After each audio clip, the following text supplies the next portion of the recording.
C'est cool de faire des allers-retours comme ça. C'est génial. Ça Tu sais, s'en va et ça Christine, revient. tu peux te connecter avec le téléphone. Tu veux que je t'envoie le code? Alors, c'est ce que j'ai fait, mais vous n'allez pas m'avoir en visio. Ben non.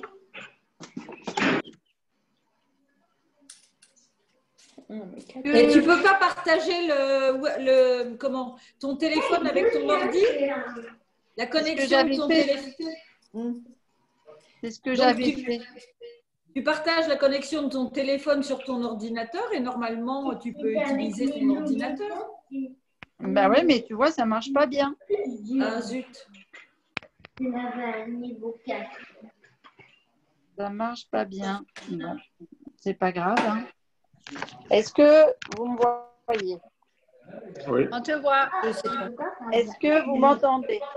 Oui. On t'entend. Super. Alors, moi, j'entends une pièce où il y a des enfants. C'est chez mamie? Non, c'est moi. Je coupe. C'est chez moi. C'est chez toi? Amidou, congélateur quand il y a trop de gosses. Congélateur. Le micro était prêt. Bonjour, tata. Bon, c'est pas une séance pour les loulous, de toute façon. Allez, les loulous, allez vous dedans. On va parler de trucs qui ne sont pas forcément pour les enfants. Ah, appelle papy, maman. C'est porno. On dit de mon téléphone, je peux pas te mettre co-animateur ou animateur. Tu as le numéro pour te connecter avec le téléphone, que si ça coupe? Ben, je suis avec mon téléphone. Là. Non, Bon, écoute. en fait, tu peux te connecter par la ligne téléphonique. Oui, oui, je sais, mais j'aurais voulu vous voir. Si vous m'avez, Oui. vous n'avez pas d'image, mais que vous m'avez qu'à l'audio. On te prend en photo. Et on te l'enverra. C'est ça. Ça vous fera une belle jambe. On trouve des solutions, il y a toujours des solutions. Ok. C'est ça qui est bien. Bon, eh ben, allez, on démarre.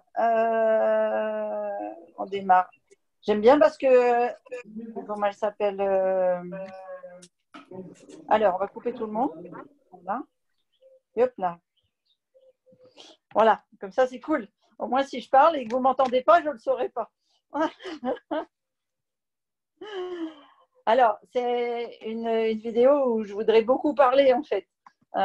J'aurais pu travailler sur un PowerPoint, mais après, je me dis, si vous lisez, ça ne va pas être forcément très, très bien. Et puis, je ne suis pas sûre qu'il faille… c'est pas très vivant, la lecture. Déjà, c'est un sujet un peu lourd, les hormones. Alors, voilà. Donc, alors, déjà, est-ce que tous, vous savez que les aliments soutiennent les hormones? Non. Non. Ok. Est-ce que vous savez que les hormones, elles fluctuent continuellement tout au long de notre vie? Oui. Ça, vous saviez. D'accord. Ok. Magali, elle me montre une belle boucle d'oreille. Ensuite, les niveaux. Alors, il y a deux hormones qu'on connaît beaucoup, dont et les hommes et les femmes ont entendu parler. C'est la progestérone et les œstrogènes. En général, c'est deux hormones qui sont en tout cas étudiées par rapport aux hommes et aux femmes pour pouvoir avoir des enfants. Pour ça, je vous disais que ce n'était pas un appel pour les enfants. Et en fait, ces deux hormones qui concernent surtout le cycle des femmes, puisque ça grimpe et ça chute pendant ce qu'on appelle le cycle menstruel. Après, il y a deux autres hormones qu'on connaît bien aussi bien du côté des hommes que du côté des femmes, c'est le cortisol et la mélatonine. La mélatonine, vous en entendez parler surtout quand vous piquez du nez dans la journée puis que vous avez du mal à vous endormir le soir. Voilà, ça c'est que ce soit le cortisol et la mélatonine, c'est des hormones en fait qui qui régule le cycle du sommeil. Mais en fait, ah si, il y en a encore un autre aussi que vous avez déjà entendu parler, surtout les hommes, c'est la testostérone. Voilà. Je vais dire que c'est à peu près les 5 hormones que tout le monde connaît. Et ces 5 hormones qui travaillent, enfin, qui ne travaillent pas, non, qui régulent notre fatigue, notre stress, le teint. Vous savez, quand on a le teint brouillé, c'est qu'il y en a une des 5 qui est vaseuse. Notre sensibilité, vous avez déjà entendu dire je suis très très émotive ou alors je suis super colérique. Voilà. Ben, c'est les hormones en fait qui gèrent ça. C'est quand elles sont mal dosées, eh ben, c'est lié, c'est parce que votre taux hormonal n'est pas correct. Ou bien alors quand on a le moral dans les chaussettes aussi. Ça. Et puis aussi, soit quand on a un état de maigreur très très avancé, soit quand on a des petits kilos qui résistent. Voilà. Tout ça, c'est de la faute des hormones. Donc, ce n'est pas vous les responsables. Vous êtes tranquille. C'est de la faute des hormones. Ah, t'as vu, hein, c'est cool hein, de faire un appel sur les hormones. Hein. Oh la vache, je suis soulagée. Donc, tu peux faire râler Riquet maintenant. C'est pas de ta faute, c'est de la faute. Ouais. Mais lui aussi, s'il râle, c'est pas de sa faute, c'est de la faute à ses hormones. Oh merde. Et en fait, ces hormones, eh ben, en fait, il y a beaucoup de, je vais dire, des substances chimiques. Alors, les substances chimiques, ça ne veut pas dire que c'est la chimie, c'est-à-dire que c'est des réactions chimiques dans le corps qui font qu'on va réguler le fonctionnement de notre organisme par rapport à un mode alors, c'est très complexe et très subtil, le corps humain, donc je ne voudrais pas rentrer là-dedans. Mais il faut vous dire que c'est les hormones ou votre taux hormonal, votre taux d'hormones qui va contrôler votre humeur, votre digestion, votre taux d'énergie, votre libido, votre métabolisme, si vous avez un métabolisme fort ou un métabolisme faible, le glow de votre peau. On va se mettre à parler anglais. C'est-à-dire si vous avez une peau qui a tendance à faire des petits boutons ou qui a tendance à être trop sèche ou qui graisse ou des choses comme ça, ou bien le psoriasis ou des petites choses comme ça. Voilà, c'est tous ces petits dérèglements qui sont très très courants en fait et qui chahutent votre bien-être général, qui sont liés à vos hormones. Alors maintenant, peut-être qu'il faudrait savoir ce que c'est que les hormones pour comprendre un petit peu comment ça fonctionne. Donc les hormones, déjà il faut comprendre que il faut savoir que c'est c'est des substances. Ouais, je vais essayer d'être concis, clair et simple. Les hormones, c'est des substances qui sont sécrétées par des glandes, donc il y en a plusieurs partout dans le corps. Ces glandes-là, on les appelle des endocrines. Alors, je vais employer des mots que vous employez dans la vie courante. Et c'est vraiment tout petit, c'est des toutes petites quantités en fait dans votre corps et elles sont nécessaires au bon fonctionnement de vos organes. C'est-à-dire que quand on est soit tout en bas au niveau taux, on ne va pas bien, mais quand on est très très haut, on ne va pas bien non plus. Et donc, si on arrive à réguler ce taux hormonal, eh bien, on va être en bon état de santé, vraiment un bon état de santé global. Et si on arrive à gérer ce taux hormonal, on va pouvoir tout guérir dans le corps. Parce que c'est elle qui régule la fabrication de vos cellules, etc.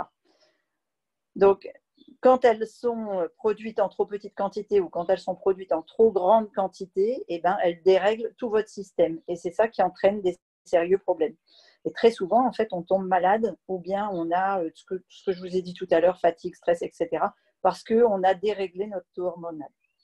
Alors, pourquoi je vous disais c'est des glandes endocrines et que c'est un mot qui est connu parce que vous avez déjà dû entendre des médecins ou même des journalistes ou des gens dire qu'il existait dans la vie des perturbateurs endocriniens.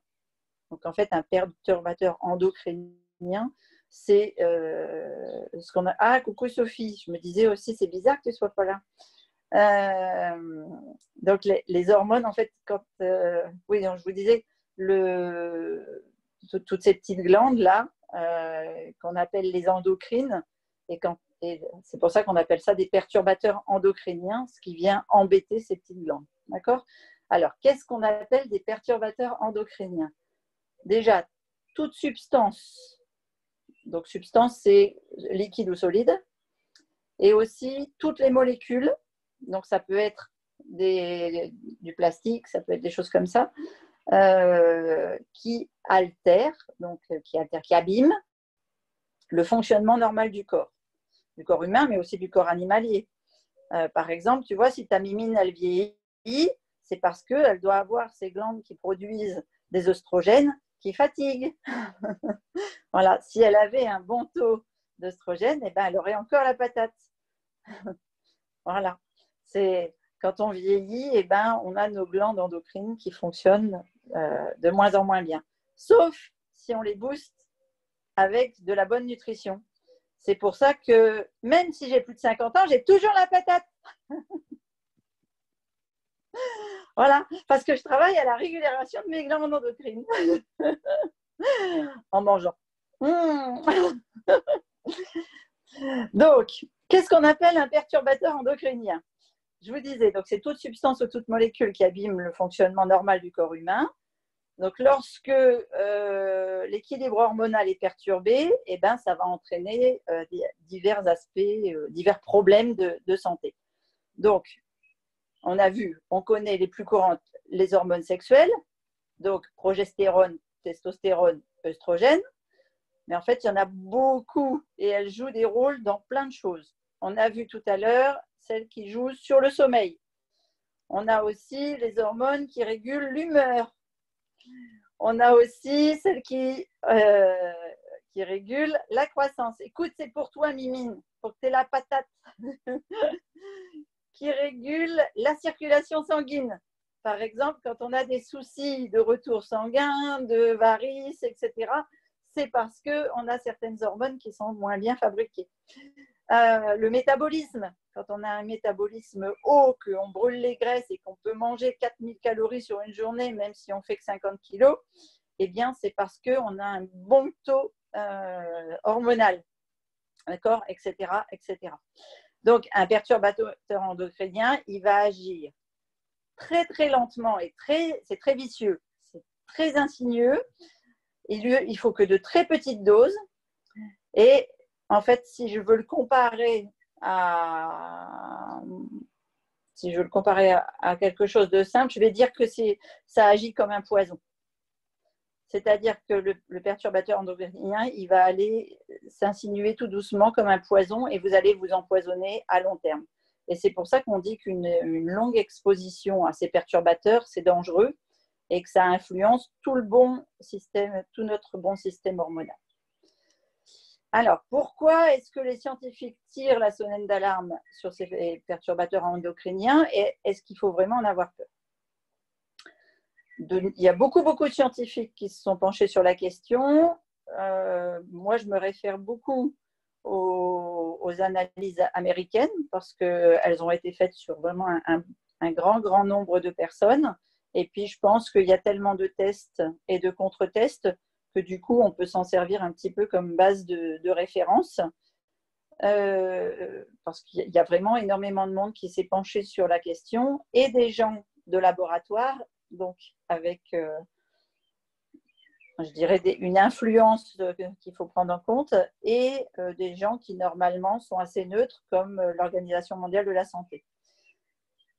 Donc, ces substances chimiques dont je vous parlais tout à l'heure, qui sont des perturbateurs endocriniens, eh bien, ils peuvent être et d'origine naturelle et d'origine artificielle, donc étrangère à l'organisme. Et ça interfère toujours sur le fonctionnement de nos glandes endocrines. Et puis, ça nous abîme, en fait. Ça fait vieillir prématurément nos glandes et donc, du coup, elles ne travaillent pas correctement. Et ce qui est embêtant au niveau science, ou enfin, en tout cas, au niveau médical, et moi, donc, à mon niveau, c'est que on le transmet à nos générations futures. C'est-à-dire qu'une maman ou un papa qui a un système hormonal déréglé, donc des glandes qui sont déréglées, va transmettre ça de génération en génération. Et c'est pour ça qu'on fait maintenant des générations de jeunes personnes qui sont stériles. Et ça, c'est très, très embêtant. Parce qu'on les a créées avec des glandes endocrines déjà à mal. Voilà. Alors après, les hormones synthétiques, quelles sont-elles? Donc, on va avoir, par exemple, la pilule contraceptive. On va avoir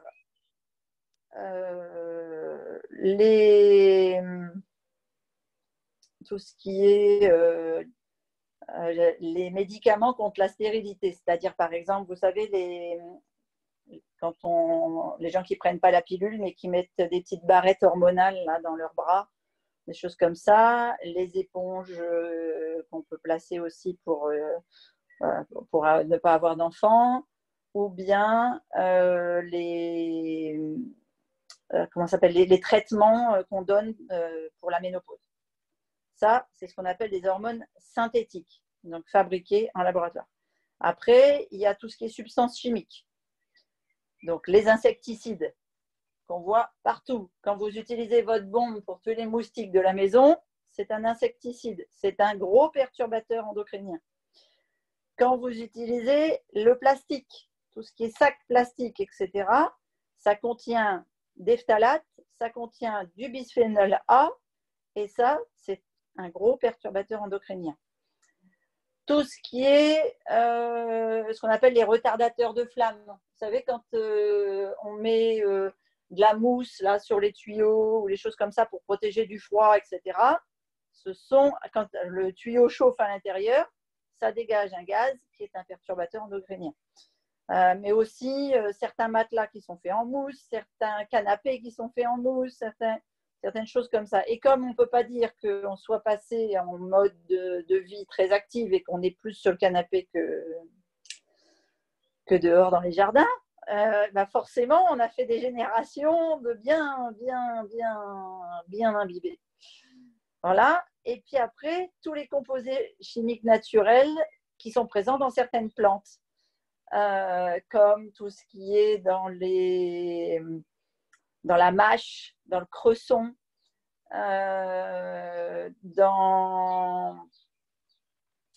qu'est-ce qui est dans vous savez, les gros choux très très verts. Qu'est-ce qu'on a aussi comme perturbateur endocrinien? Si, celui que tout le monde met sur la sellette et qui finalement arrive seulement en 7e place au niveau des phytoœstrogènes, c'est le soja. Le lin. Enfin, il y en a plein. Je vous en parlerai tout à l'heure. Voilà. Et donc, en fait, est-ce qu'on peut lutter contre ça? C'est ça la question. C'est quels sont les risques déjà et est-ce qu'on peut lutter contre? Donc, les chercheurs n'ont pas prouvé par A plus B que tous ces fruits et légumes et tous ces produits chimiques, etc., étaient des perturbateurs endocriniens à court terme, mais par contre l'ont prouvé sur le long terme et de génération en génération. Donc, on cherche à comprendre en fait les effets néfastes, je dirais, qui se manifestent. Donc, tous les problèmes d'ordre hormonaux qui existent depuis maintenant plus de 30 ans. Ça fait plus de 30 ans qu'on a révélé ces dérèglements hormonaux. Donc, au début, on a beaucoup incriminé tout ce qui était les produits chimiques. Donc, je vous le disais tout à l'heure, l'infertilité masculine, les malformations congénitales, l'obésité, les maladies orphelines, les difficultés d'apprentissage, l'apparition de cancers utérus, sein, testicules, etc. Et puis aussi tout ce qui est, je dirais, fatigue chronique, problèmes de peau, etc. Donc vous, si vous voulez vous protéger de tout ça, eh bien, il faut faire attention à la façon dont vous allez être exposé. Donc, comment est-ce qu'on est exposé? Donc déjà, il faut savoir que c'est des doses infimes. Il y a la première exposition la plus dangereuse et celle à laquelle il faut faire le plus attention, c'est par l'eau et l'alimentation, principalement, parce que les molécules, elles passent dans les emballages. Chaque fois que vous achetez des fruits et légumes qui sont emballés dans du plastique ou du polystyrène, il faut savoir que la peau du fruit et légumes, elle a été contaminée par des phtalates ou par du bisphénol A. L'eau du robinet, eh bien, tout ce qui est la pilule contraceptive, les insecticides, etc., ça n'est pas filtré. Quand vous avez de l'eau pure au robinet, ça n'est pas filtré. Donc, vous en absorbez d'infimes quantités. C'est pour ça que je vous dis qu'il faut filtrer votre eau du robinet. Quand vous achetez des bouteilles d'eau, la plupart du bisphénol a été exposé au soleil et donc ça pénètre dans l'eau. Voilà. Donc, le premier danger où vous devez faire attention, c'est l'eau et l'alimentation. Le deuxième, c'est par l'air, à cause des résidus chimiques, de certains pesticides et herbicides qui volent ou qui tombent à cause de la pluie. Ça, c'est un. Et le troisième, c'est les cosmétiques. Voilà, c'est vraiment les 3 points à cibler et faire attention. Alors, comment on s'en protège? On ne peut pas être certain à 100% que les molécules qui composent notre entourage n'en contiennent pas. Vous êtes d'accord avec moi? Maintenant, on peut faire attention de ne pas plonger les biberons de plastique ou les boîtes de conserve dans de l'eau chaude. Déjà, évitez de mettre votre boîte de conserve dans une casserole d'eau chaude. Ça évitera de filer le truc aux aliments qui sont dedans. Évitez de mettre les biberons dans des casseroles d'eau chaude aussi. Quand vous choisissez du savon pour faire la vaisselle, regardez si le pH il est neutre. Ça peut être pas mal. Ensuite, qu'est-ce qu'on peut faire attention? Alors, je n'ai pas de micro-ondes à la maison. On en a déjà discuté plusieurs fois avec plusieurs personnes de l'appel. Si vous cuisez, enfin vous réchauffez même quelque chose au micro-ondes dans un contenant en plastique, vous savez que tout ce qu'il y a comme facteur néfaste du plastique va partir dans l'alimentation. Voilà. Ensuite, si vous mangez, enfin même si vous mangez bio, de toute façon, lavez soigneusement vos fruits, vos légumes. Choisissez des produits locaux et de saison, ça évitera qu'ils passent des heures d'avion ou de camion dans du plastique. Voilà. Abusez pas des poissons de rivière et des poissons carnassiers, parce que c'est là que vous allez en retrouver le plus. Choisir des viandes et des aliments qui ne sont pas génétiquement modifiés. Bon, là, a priori, la France, on devrait être à peu près protégé là-dessus. Je dis à peu près parce que des fois, on trouve poulet de France, emballé en Italie, origine Asie. Super. Voilà. Mais c'est poulet de France. C'est écrit sur le papier, hein. Mais lisez les étiquettes jusqu'au bout. Voilà. Quand vous choisissez vos cosmétiques, choisissez bien dans la liste des ingrédients, vérifiez qu'elle soit la plus courte possible. Alors, il y a des ingrédients qu'on peut chercher qui sont très perturbateurs endocriniens, comme c'est des lettres souvent, c'est BHA, BHT. Qu'est-ce qu'on a aussi? Je suis en train de chercher un long truc, genre phénylédiamine ou un truc comme ça. Je suis en train de chercher les noms, mais tous des trucs un peu bizarres, sulfate, triclosan, etc. Voilà. En France, il y a une réglementation très stricte. Si c'est fabriqué en France, vous n'en trouverez pas. Maintenant, les produits ne sont pas toujours fabriqués en France, donc il vaut mieux aller vérifier. D'accord? Qu'est-ce que je peux vous dire d'autre sur les hormones? Tout ce qui est produits de beauté, évitez tout ce qui est parabènes, tout ce qui est DDT, c'est du gaz chimique, c'est pas très bon. Voilà, tout ce qui est PVC dans vos jeux, tout ce qui est tous ces trucs-là, tout ce qui est nylon, tout ce qui va favoriser les échauffements en fait, et puis favoriser les perturbateurs endocriniens. Voilà. Alors après, il y a une étude qu'une médecin américaine a fait, qui s'appelle, alors c'est Sarah son prénom et c'est Gottfried son nom de famille, qui est intéressante. Elle a fait un bouquin que j'ai beaucoup aimé qui s'appelle The Hormone Reset Diet ou The Hormone Cure. Alors, il n'est pas traduit en français, donc il faudra que vous le tapiez en américain. Bon, il est assez accessible quand même parce qu'elle écrit assez bien. C'est une gynéco californienne qui a vraiment basé ses bouquins sur une étude par rapport à toutes ses patientes, etc. Et pourquoi est-ce que des personnes qui avaient une super alimentation n'arrivaient pas à éliminer leurs kilos? Pourquoi est-ce qu'elles étaient fatiguées alors qu'elles étaient en pleine grossesse et que logiquement on a une pêche d'enfer? Pourquoi elles développaient du diabète? Pourquoi elles étaient stressées? Pourquoi elles avaient des hauts et des bas dans le moral, etc. Donc, c'est un bouquin qui est assez intéressant à lire.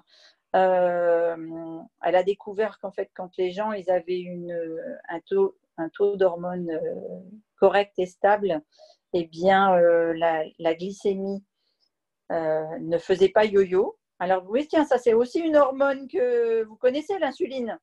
On en parle, c'est une hormone qui est très commune et qui agit énormément avec le cortisol, qui est l'hormone du stress. En général, si on arrive à stabiliser sa glycémie, eh bien, on ne fait pas de pic de cortisol. Et si on ne fait pas de pic de cortisol, eh ben, on arrive à stabiliser son insuline.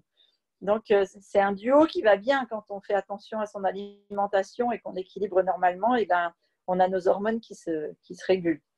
Voilà. Donc, comme quoi l'alimentation, ça a un rôle super important. Donc, je voulais en arriver à vous expliquer que toutes ces hormones, elles ne sont pas forcément toutes gérées par l'alimentation, mais que l'alimentation, c'est quand même… comment je vais vous dire ça? Je vais vous dire que si vous gérez bien votre alimentation, vous allez gérer votre santé intestinale et que si vous gérez bien votre santé intestinale, et bien derrière, vous allez gérer votre taux hormonal. Voilà. Donc, c'est pour ça que je voulais en arriver là par rapport à vos intestins. Je vous ai déjà parlé de votre microbiote dans d'autres appels. Si vous savez vous concentrer sur un bon microbiote, vous allez savoir gérer vos hormones et c'est vraiment la clé en fait. Et comment on gère un microbiote en ayant une bonne alimentation. D'accord? Est-ce que vous savez que le corps humain il est fait principalement de microbes? Est-ce que vous saviez ça? Ouais. Bon, c'est déjà pas mal. C'est déjà une bonne connaissance. Hein, parce que quand on parle des microbes, en général, les gens ils veulent lutter contre les microbes. Et l'homme est fait principalement de microbes. Donc, c'est dommage de lutter contre. D'accord? Alors, il faut savoir qu'un corps humain abrite à peu près 100 000 milliards de microbes. Pour vous donner une petite idée. Voilà. Donc, si on ne les supportait pas, il y aurait mal donne. OK? Donc, en fait, 90% de notre corps, c'est des microbes. Et seulement 10%, c'est de l'humain. C'est intéressant à savoir. Et bien, ces microbes, ils sont sur tout notre corps. OK? Et celui qui va nous intéresser aujourd'hui pour la gestion de nos hormones, celui qui va être le plus mis en scène, c'est le microbiote. Alors, le microbiote, ça se trouve où? Il y a quelqu'un qui sait? Qui sait où se trouve le microbiote? Sophie? Dans les intestins. Ah, super! Intestin. Bravo! Génial! Donc, oui, effectivement, soit on dit microbiote, soit on dit flore intestinale. D'accord? Donc, en fait, le microbiote ou la flore intestinale, il y a certaines personnes aussi qui disent les bonnes bactéries. Et ça participe à un certain nombre de fonctions dans tout notre corps. Et c'est surtout ce microbiote qui va soutenir votre métabolisme.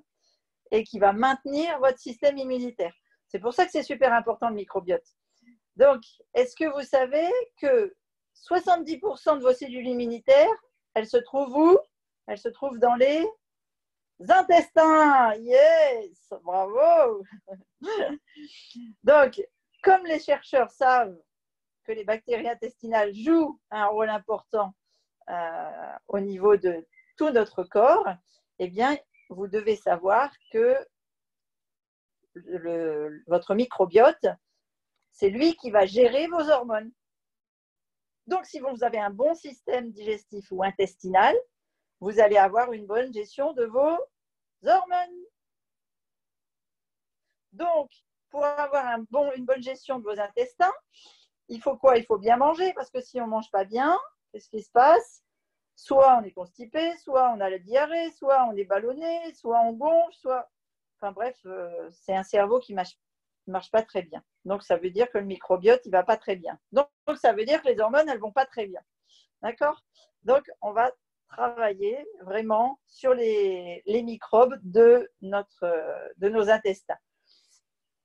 Donc, par exemple, si je prends l'œstrogène, l'hormone œstrogène, si on veut empêcher un excès d'œstrogène de circuler dans notre système et causer certains problèmes certains symptômes, par exemple, de préménopause ou de choses comme ça, eh bien, on va aller gérer la population des bonnes bactéries dans nos intestins. Donc, on va aller gérer ce que l'on mange.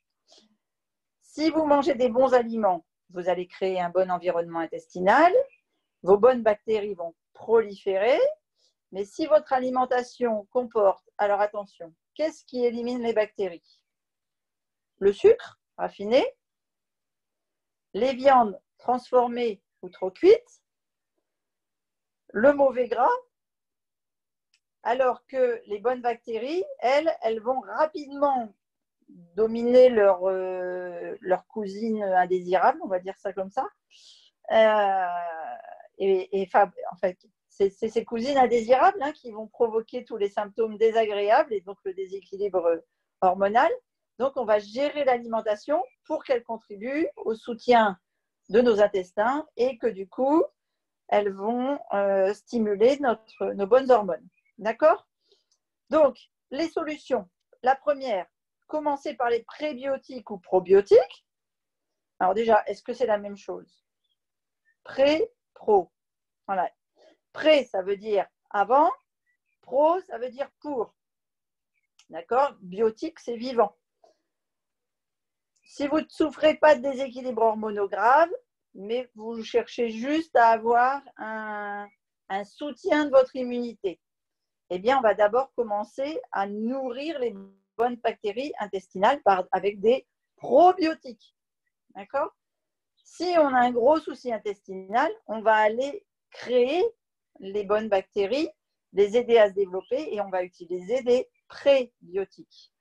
Donc, la meilleure façon d'y parvenir, c'est de consommer, je dirais, une combinaison des deux, de prébiotiques et de probiotiques. Les prébiotiques, elles vont aider à nourrir les bonnes bactéries en leur fournissant un environnement où elles peuvent se reproduire, prospérer, etc. Alors que les probiotiques, qui contiennent, des milliards de souches de bonnes bactéries différentes pour vous aider à peupler vos intestins. Plus il y a de monde, mieux on se porte. Ça fait drôle de dire qu'on a des milliards de personnes à l'intérieur de soi, mais bon, c'est un peu ça. Des fois, si vous mettez la main sur votre ventre et puis que vous faites un petit peu de pilates, vous les sentez vivre. Vous pouvez commencer en fait à inclure des aliments qui contiennent des prébiotiques et des probiotiques. Voilà. Alors, qu'est-ce qui contient? Allez, ceux qui commencent à me suivre un petit peu là depuis un moment. Quels sont les aliments prébiotiques? Est-ce qu'il y a quelqu'un qui a une idée? C'est vrai, c'est les légumes lacto-fermentés. Ah, alors ça va être dans les probiotiques. Alors, quels sont les prébiotiques? Il y a un aliment que vous trouvez très souvent dans mon alimentation. Même que tu enlèves les germes pour les pour les planter. L'ail. Oui, bravo, bravo Annick. Pas compris. L'ail. L'ail. Ah, ok. Donc, allez, je vous donne des tuyaux. L'ail, les L'oignon. asperges, Le poireau, le poireau, excellent, super. en plus. Qu'est-ce que je mange le matin que j'écrase? Banane. La banane. Ah, yes. Et qu'est-ce qu'on boit dans le Nord à la place du café qu'on fait torréfier? Du cidre. La chicorée, non? Oui. La chicorée ou le malt. Le malt, non? Ouais, ils mangent des patates et de la bière dans le Nord. C'est ça. Au petit déjeuner, hein? Non, de la chicorée. En Du fait, maroilles. ouais, aussi, mais alors, c'est pas vraiment le maroilles dans la chicorée. Mais voilà, le maroilles, c'est pas ça qui va être très riche en prébiotiques, même si c'est très vivant. Mais c'est plutôt les champignons qui font vivre celui-là. Et la chicorée, c'est fraîche, j'imagine. Pas entendu, Magali? Qu'est-ce que tu as dit? La chicorée fraîche? Oui, voilà, les feuilles vertes de la chicorée. En fait, comment on fait ce qu'on appelle du chicon, c'est-à-dire de l'endive par chez nous? Eh bien, on plante des salades qui s'appellent de la chicorée. Et ça fait des belles feuilles vertes. Et cette salade verte, elle est très, très riche en feuilles. Alors, pas tous en même temps. Vous allez lever la main si vous voulez. Vas-y, Nathalie. Les endives, c'est la chicorée? Oui.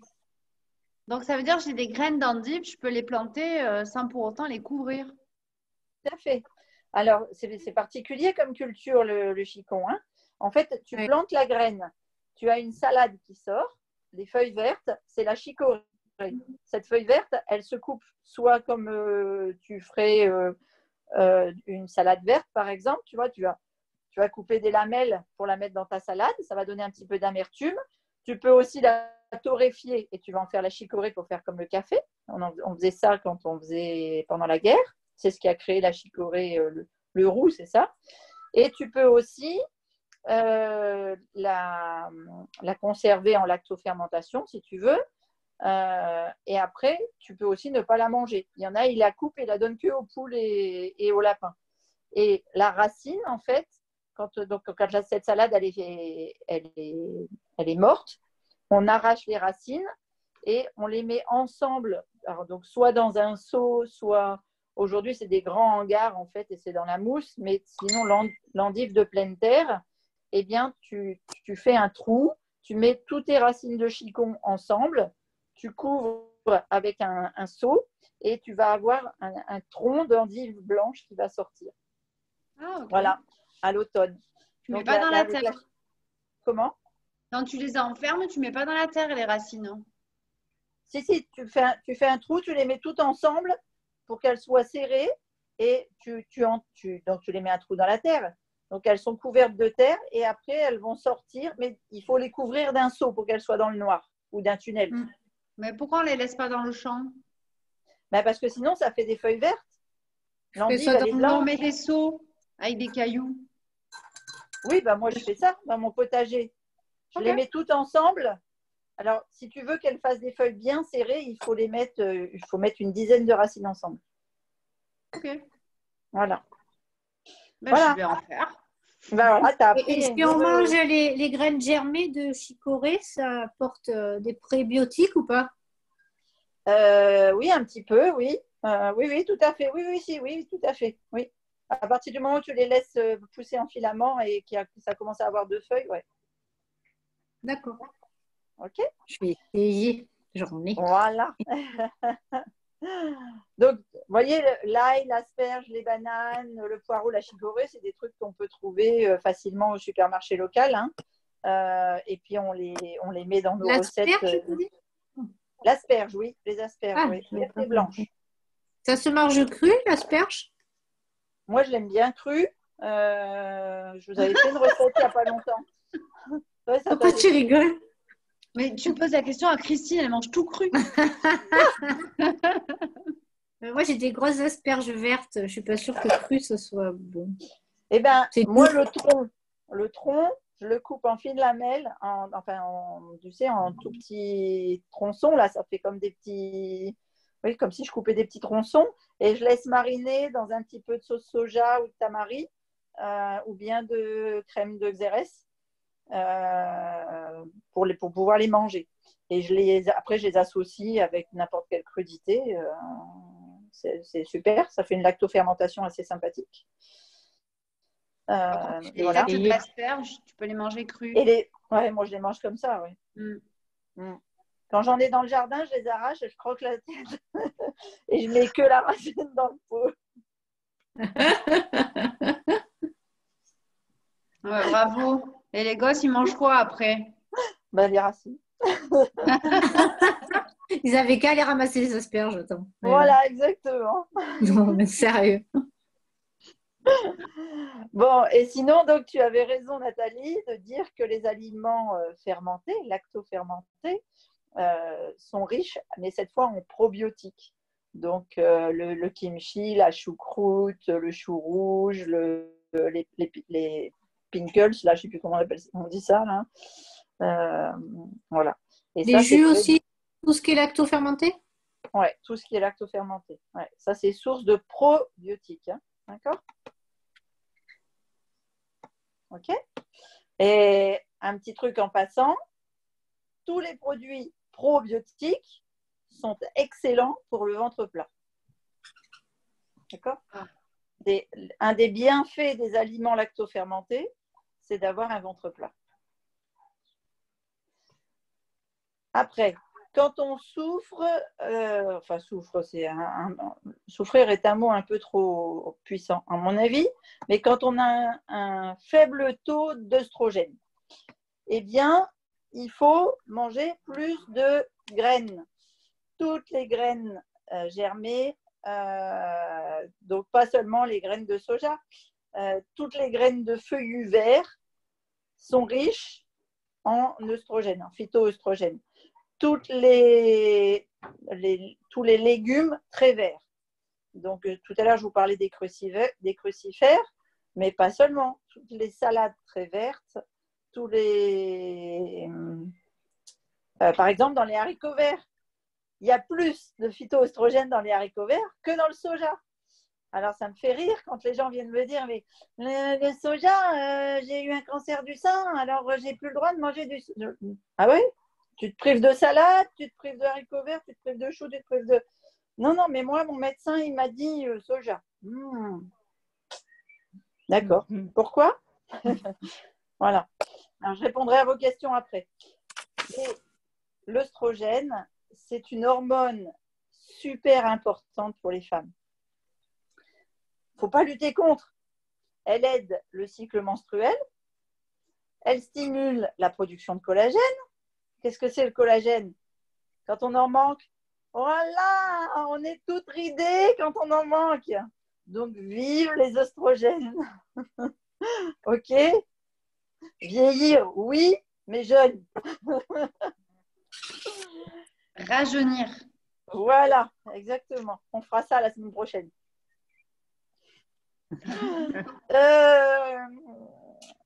Ensuite, il y a aussi autre chose qui est intéressant dans les œstrogènes, c'est que l'œstrogène, elle favorise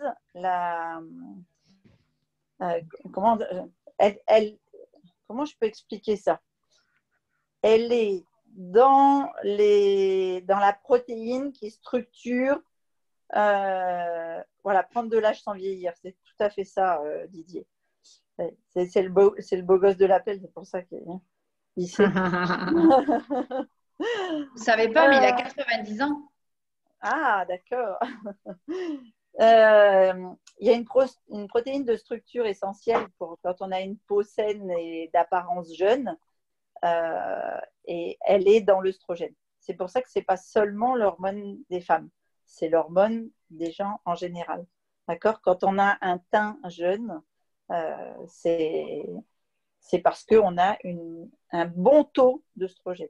D'accord? Voilà. Malheureusement, la production d'œstrogène, elle diminue graduellement avec la ménopause. Ou l'andropause, parce que la ménopause, c'est pour les femmes, l'andropause, c'est pour les hommes. Un faible niveau d'œstrogène, elle va être responsable de la plupart des symptômes de la méno ou andropause.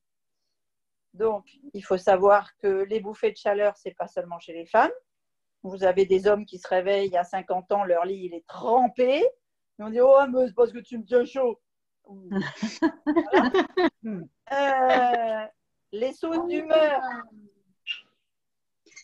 c'est bien pour les hommes, mais c'est bien pour les femmes aussi. D'accord?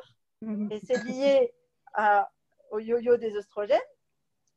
D'accord? Qu'est-ce qu'on a aussi? Les ballonnements. C'est pas que la bière. Donc, c'est pour ça que c'est important de faire en sorte que ces niveaux, en fait, fluctuent peut-être, mais tout doucement plutôt que de chuter de façon vertigineuse.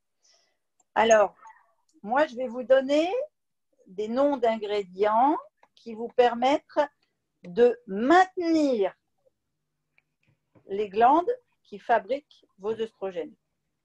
Et vous allez voir que c'est des ingrédients que j'utilise beaucoup. Et vous allez comprendre pourquoi. Le premier, le plus top de tous, c'est les graines de citrouille. Et je vous ai dit quoi quand on a fait la perte de poids, le premier appel sur la perte de poids, que la graine de citrouille, favorisée par son acide aminé, ça brûle les graisses abdominales. D'accord? Eh bien, c'est aussi un maintien de notre taux d'œstrogène. Les graines de lin, les graines de sésame qui sont riches en calcium. Vous voyez, ces 3 graines-là, elles sont très bonnes pour stimuler notre propre production d'œstrogène. Donc, je n'ai pas dit que c'était des graines qui contenaient des phytoœstrogènes. Hein.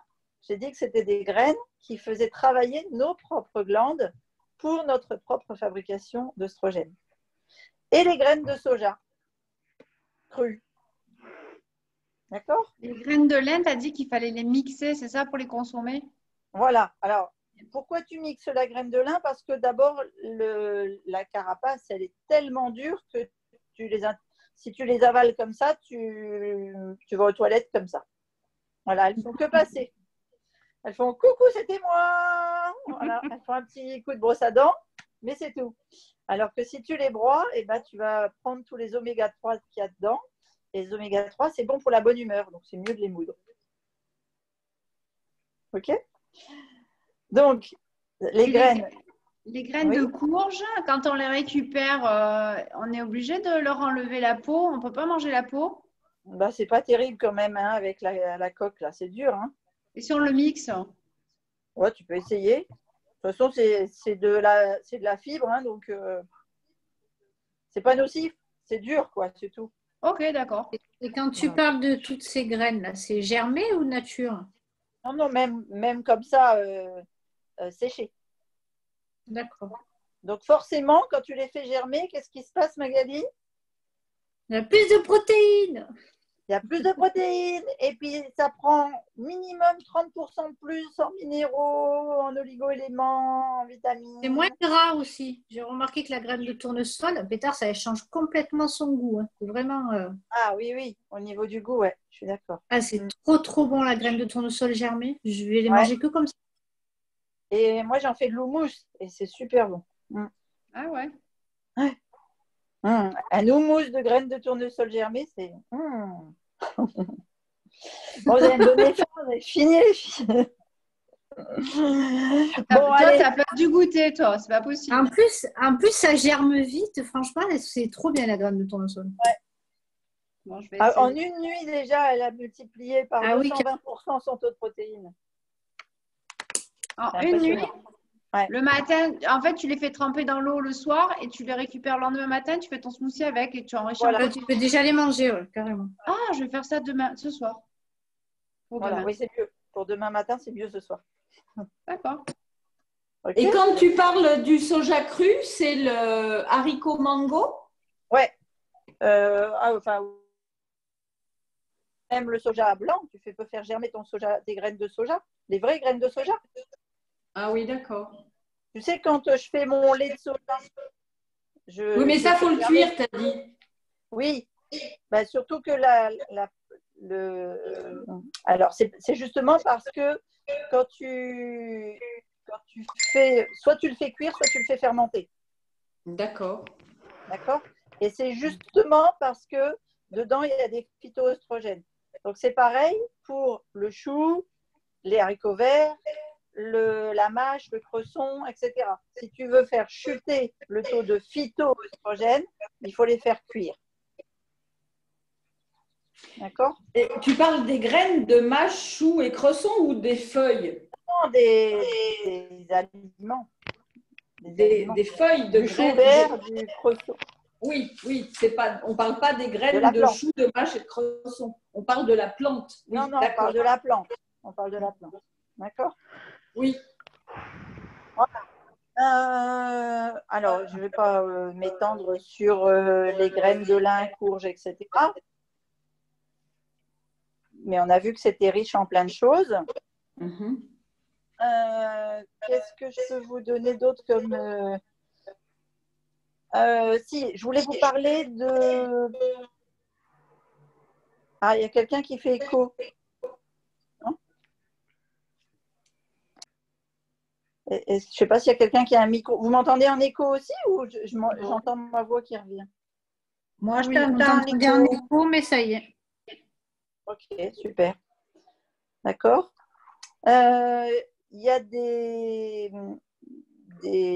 laits de soja qui ne sont pas bien fabriqués, c'est-à-dire qu'ils sont fabriqués on prend la graine de soja déjà non gonflée, donc dure, et on la monte à 400 degrés, exactement comme on fait un lait de vache.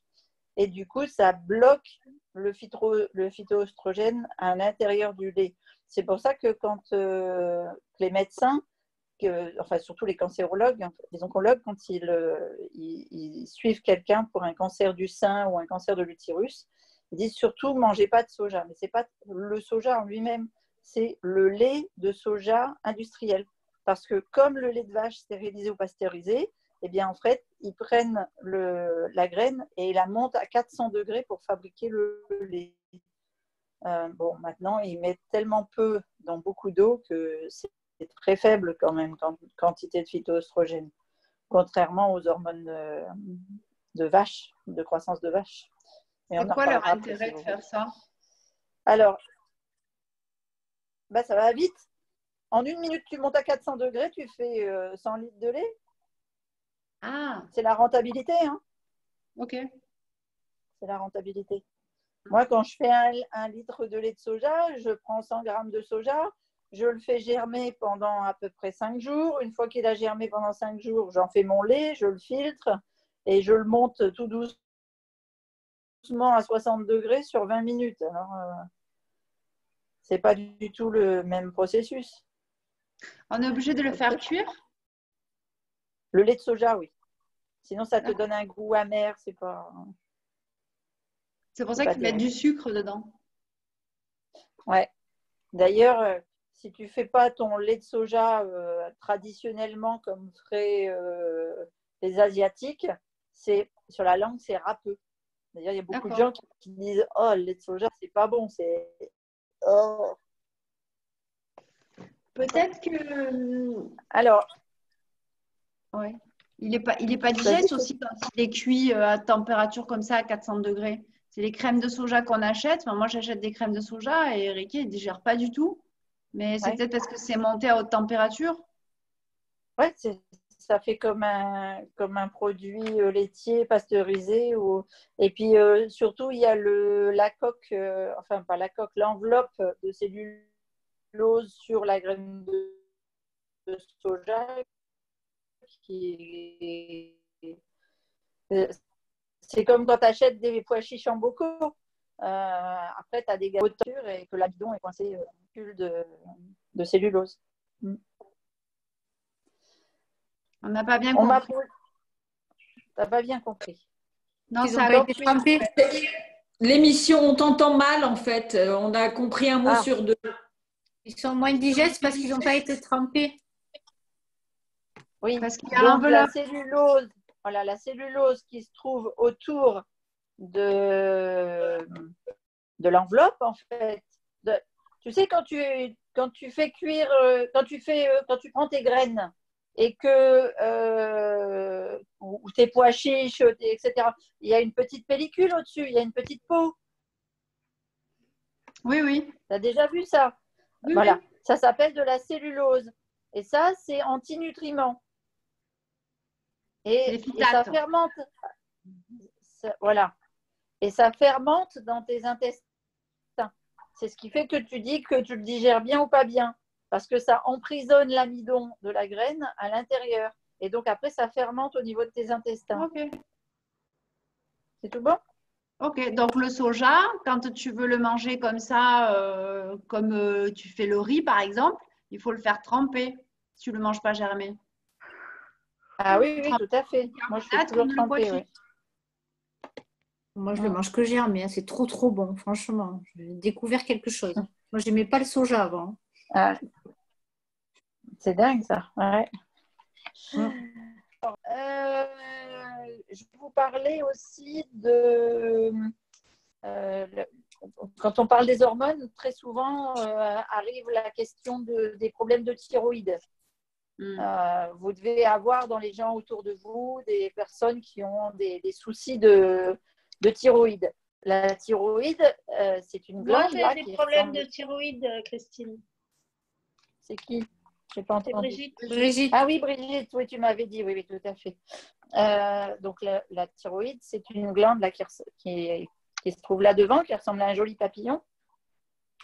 Et en fait, pour réguler votre thyroïde, il faut consommer plus d'iode. Alors, donc la thyroïde, c'est une glande endocrine, on est d'accord? C'est-à-dire qu'elle va produire, elle va régler un certain nombre d'hormones, comme par exemple la triiodothyronine. La triiodothyronine, ou alors ce que certains appellent la T3, pour que ce soit plus... Voilà. Des fois, sur les prises de sang, vous ne voyez même pas le nom exact de l'hormone, vous m'avez marqué T3, alors qu'il en existe plus. Et donc, ces hormones-là, elles servent en fait à réguler votre métabolisme et donc votre niveau d'énergie. D'ailleurs, les gens qui ont des soucis de thyroïde, qu'ils soient en hyper ou en hypo, vont avoir des soucis pour réguler leur énergie sur la journée. Donc, un déséquilibre de cette glande thyroïde, qui est en approche de la ménopause, plus on va avoir des risques de soucis thyroïde. D'ailleurs, maintenant, c'est devenu la mode.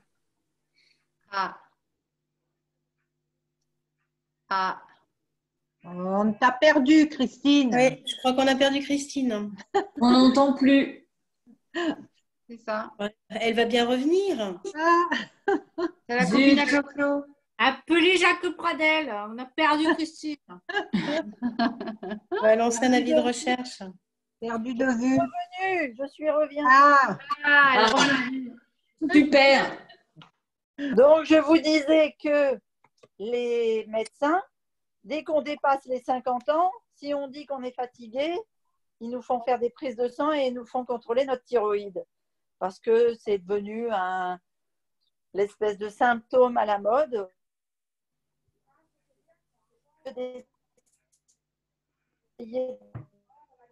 D'accord. Aux gens, mais c'est simplement elle est sur votre alimentation pour la faire travailler correctement. Et ben, dès qu'on a un certain nombre de symptômes déplaisants comme la fatigue, la peau sèche, un rythme cardiaque élevé, voilà. Ça, c'est les 3 symptômes les plus flagrants d'un dérèglement du travail de notre thyroïde. Alors, il y a un nutriment qui est très, très négligé et qui est même complètement oublié dans l'ordre médical, on va dire ça comme ça, et qui aide à maintenir un fonctionnement sain de la glande thyroïde, c'est l'iode.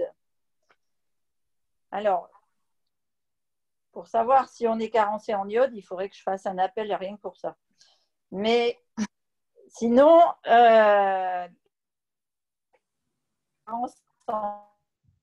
en iode, elle est très courante et elle peut se balancer, en fait, si on met certains aliments qui sont riches en iode dans notre alimentation. Alors, est-ce que ça vous intéresserait de savoir quels sont les aliments riches en iode? Les fruits de mer. Les algues. Les algues. Ouais. Copieuses. Les fraises. Ah, super! Qui c'est qui a répondu? Non, parce que j'ai des problèmes de Bravo, thyroïde et Katharina. mon médecin, il me le dit. Les pruneaux aussi. Ouais. Yes! Bravo! T'es un bon Garde-le. acteur. Katharina, tu es incroyable. Non, mais c'est parce que comme j'ai Voilà. des problèmes de thyroïde, il me l'a dit, mon médecin. Donc, c'est pour ça que je le sais. Mais c'est pour ça que je te dis garde-le, parce que franchement, ils ne sont pas nombreux à te dire. Ouais, carrément. OK? Alors, bon, c'est bien, je vois tout le monde sauf moi, mais tant que vous me voyez, ça me va.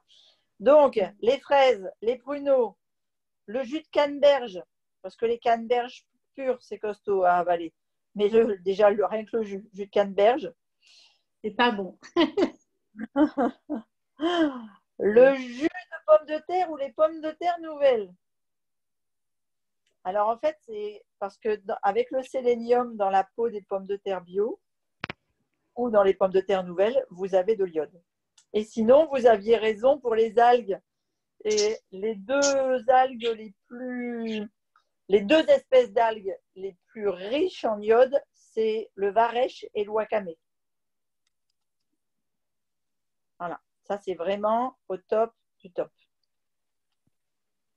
Et le jus de patate lacto-fermenté aussi, c'est riche en iode? Ah ouais, ouais. On peut faire lacto-fermenter les patates? C'est le seul que j'ai pas pris, c'est le jus de patate. Est-ce qu'on peut faire lacto-fermenter les patates? Bien sûr. Oui, juste les plures, ça suffit. L'amidon du centre, tu n'as pas besoin. Tu le jettes pour ton compost. Anti-patate. Hein. C'est pas normal une fille du Nord qui est anti-patate. C'est pas normal. Attends, surtout que j'ai fait au moins 4 ans de mon primaire à Montdidier, le pays de la patate. Ah bah t'as été traumatisée petite. Mais c'est pas bon de manger trop de pommes de terre, non, Christine? C'est pas trop bon de manger la colle, en fait. Donc, bon, moi, j'en mange jamais. Ouais, moi, le plus rarement possible. Ah, les patates! Comme j'adore les patates. Et puis, comme c'est pas terrible cru, voilà.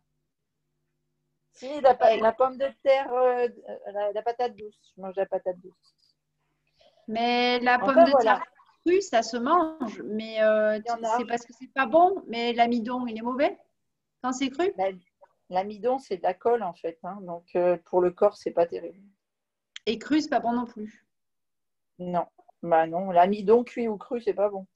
Je suis triste, il va falloir que j'enterre des patates. Et après, moi, je les fais tremper un quart d'heure dans l'eau pour enlever l'amidon. De surface? Ouais, quand je l'ai fait, parce que j'en fais pas souvent, mais quand je l'ai fait, je fais ça.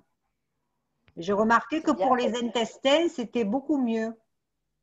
Ça te donne le champ de patates qu'il a planté, papa? On en a Ne dis pas, et Christine, on va se faire tuer. Il a planté des patates qu'on n'en mange pas beaucoup. Ah là là. Mais moi, j'en plante aussi des patates, mais c'est pour faire du phosphate dans mon terrain pour qu'il donne plus d'autres. Ah ouais? Est-ce que tu manges les feuilles de patates? Non, je les enterre. Et après, t'en fais quoi de tes patates? Tu les mets dans ton compost si tu les manges pas? Ouais. Ah ouais? Ouais, je les mets dans le compost. D'accord. Tu peux les laisser. Je mange les nouvelles. Je mange celles du mois de juin, là, les nouvelles, parce qu'elles sont riches en protéines et qu'elles sont intéressantes. Et c'est bon dans du beurre de coco avec de l'ail et du persil frais. Oh, Tu les fais cuire? Ah, tu manges quand même des patates. Cuite en plus. Tu t'es trahi. Tu t'es Ouais. trahi. Ouais. Avec les patates. Dans les nouvelles, c'est au mois de juin, t'as dit. Tu les manges Ouais. crues ou cuites? Cuite dans l'huile de coco avec du persil et de l'ail, comme les escargots. Ok. Ah, je vais essayer ça, tiens. Mais la Non, je dernière pas- fois, tu avais fait quelque chose avec de la patate douce, alors que tu dis que tu n'aimes pas les patates, mais Mais ça n'a rien à voir, la patate douce. Ah bon? Non, c'est pas pareil la patate douce. C'est pas la même chose. La patate douce, ça n'a Ça rien n'a à voir, rien à c'est plus voir. protéiné. Et ça se mange cru, râpé, avec une poire, c'est bon. Allez, on continue sur la D'accord. mélatonine. Ça vous intéresse de savoir comment bien dormir? Ah oui. Ouais. Moi, j'ai des questions sur la mélatonine. Bon, alors déjà, est-ce que je donne mes connaissances? Après, tu poses tes questions. Vas-y, donne tes connaissances. Peut-être que tu vas répondre aux questions. Envoie la sauce. Alors, il y a 2 hormones qui régulent vos habitudes de sommeil. D'accord? Le cortisol, qui est l'hormone du stress, et qui est l'hormone qui fait prendre de la graisse abdominale, et la mélatonine, qui est principalement connue comme l'hormone du sommeil. D'accord? Ces 2 hormones, elles coexistent vraiment, c'est un équilibre. C'est très, très, très délicat comme équilibre. Parce qu'il suffit qu'on ait du mal un peu à gérer nos émotions sur la journée pour que on appuie sur l'accélérateur de la cortisol et que la mélatonine, elle parte aux oublis. Donc, la mélatonine, c'est une hormone qui est sécrétée la nuit. Donc, dès que le soleil est couché, hop, votre corps, il commence à sécréter de la mélatonine. Si jamais vous passez votre soirée devant des écrans, c'est comme si le soleil ne se couchait pas, vous n'avez pas de sécrétion de la mélatonine. Si vous regardez un film d'horreur, si vous lisez avec des néons un livre d'action ou de science-fiction, un truc comme ça, vous êtes tenu en éveil, la mélatonine, fini. Donc, en fait, la mélatonine, la glande qui stimule la mélatonine, il faut vraiment la chouchouter. Et c'est pareil, tout à l'heure, je vous disais, tout part des intestins. Si le soir, vous mangez quelque chose qui vous demande beaucoup d'énergie de digestion, eh bien, vous ne pourrez pas sécréter la mélatonine. Donc, du coup, vous n'arriverez pas à vous détendre et vous ne favoriserez pas votre sommeil. Et le cortisol, lui, il est sécrété avant que vous vous réveillez pour que vous vous sentiez alerte et éveillé au réveil. C'est-à-dire que quand la Terre fait son mouvement et que le soleil va se lever, la pression atmosphérique va faire que votre corps va sécréter le cortisol et donc va forcer le réveil en fait. Et donc du coup, vous allez être réveillé. Donc si vous avez constaté que vous êtes plus agité le soir et que vous ne réussissez pas à vous endormir, ça peut expliquer un problème sous-jacent comme le stress ou comme par exemple des fluctuations de la glycémie. Alors c'est pareil, si par exemple à la montée d'insuline qui arrive naturellement dans le corps entre 3h30 et 17h30, vous ne répondez pas par un apport d'aliments sucrés, eh bien vous allez faire bouger votre glycémie dans le mauvais sens, c'est-à-dire votre insuline va aller dans votre sang alors qu'il n'y a pas de sucre. Donc, du coup, va provoquer un pH acide de votre sang et du coup, vous ne sécréterez pas la mélatonine comme il faut. D'accord? Parce que ça va sécréter plutôt de la cortisol. Et donc, du coup, vous allez être en état d'éveil le soir, vous allez avoir du mal à vous endormir parce que ça va inhiber complètement la production de mélatonine. Si vous mangez sucré après 17h30, 18h, donc plutôt tard le soir, ou des aliments à tendance sucrée qui vont faire fluctuer la glycémie, eh ben, c'est pareil. Vous allez virer la mélatonine provoquer un excitant dans le corps, donc favoriser la production de cortisol. Et là, c'est bien si vous êtes parti pour travailler toute la nuit, sinon, ou aller danser, sinon, c'est pas la peine. D'accord? Donc, il y a des sources alimentaires de mélatonine qui sont faciles à trouver. Et c'est pas mal en ce moment, là, dans les jardins du Sud, là, vous en avez dans les arbres. Vas-y, raconte. Qu'est-ce que vous trouvez en ce moment? Oui, des cerises. Les cerises. Mais même pas. Donc, les cerises, mais même les cerises acides et les noyaux de cerises et les queues de cerises. Ah. On les mange comment, les noyaux de cerises? Dans les cerises, vous avez quoi? Eh bien, tu les fais sécher avec les queues et puis tu en fais des tisanes. Ok. J'en ai un là. Je vais essayer. Voilà. Ouais. Avec un, tu vas pas aller loin. Ah, mon Bon, alors neveu, après, il m'a offert une cerise. Une cerise. De la chance. C'est gentil. Moi, il faut que je prenne l'échelle après, là, que j'aille cueillir les cerises de l'arbre à ma mère avant que les oiseaux aient tout mangé. Nous aussi, là. Hein. Mais Ouais. alors, Christine, il faut les manger avant 17h30, les cerises. C'est mieux, oui. C'est mieux parce que comme ça, après, dans la soirée, tu vas avoir ta mélatonine qui va grimper. C'est pareil, au moment du goûter, tu t'écrases une demi-banane, c'est super top parce que tu as aussi un inhibiteur de fabrication de mélatonine dans la banane. C'est pour ça que de manger de la banane le matin, ça te donne la pêche sans t'exciter. Ce n'est pas un excitant. D'accord? Et un fruit qui va va faire dire mais ça se mange le matin, c'est pas normal, c'est le kiwi. Le kiwi est une source alimentaire de mélatonine. Alors pourquoi on demande aux gens de manger le kiwi le matin? Ils disent qu'il y a de la vitamine C dedans. Ouais. Yes. Est-ce que la vitamine C empêche de dormir? Non. C'est bien. Ah, bravo. Ouf. On a retenu la leçon, hein? Ouais, voilà.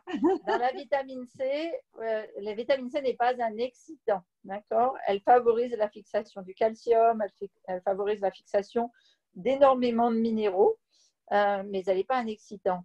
Si on a associé la vitamine C ou un boostant, c'est simplement parce que dans les comprimés effervescents qu'on nous a vendus pendant des années, dans les années 70, 80, 90, ils y associaient de la caféine. Et donc, ce n'est pas la vitamine C qui donnait l'excitation, c'était la caféine. D'accord? Voilà, la vitamine C pure, vous pouvez en prendre au coucher, il n'y a pas de souci. Et l'avantage, en fait, de la cerise, de la banane, du kiwi, etc., c'est que c'est des sources très riches en magnésium. Et le magnésium, c'est un minéral essentiel à votre humeur calme, mais aussi à la détente musculaire, à la détente de vos articulations. Et il y a des études, là, il n'y a pas longtemps, qui ont prouvé qu'en fait, si vous mettez du magnésium en même temps qu'une source alimentaire de mélatonine dans votre corps, eh bien, vous allez faire diminuer votre taux de cortisol.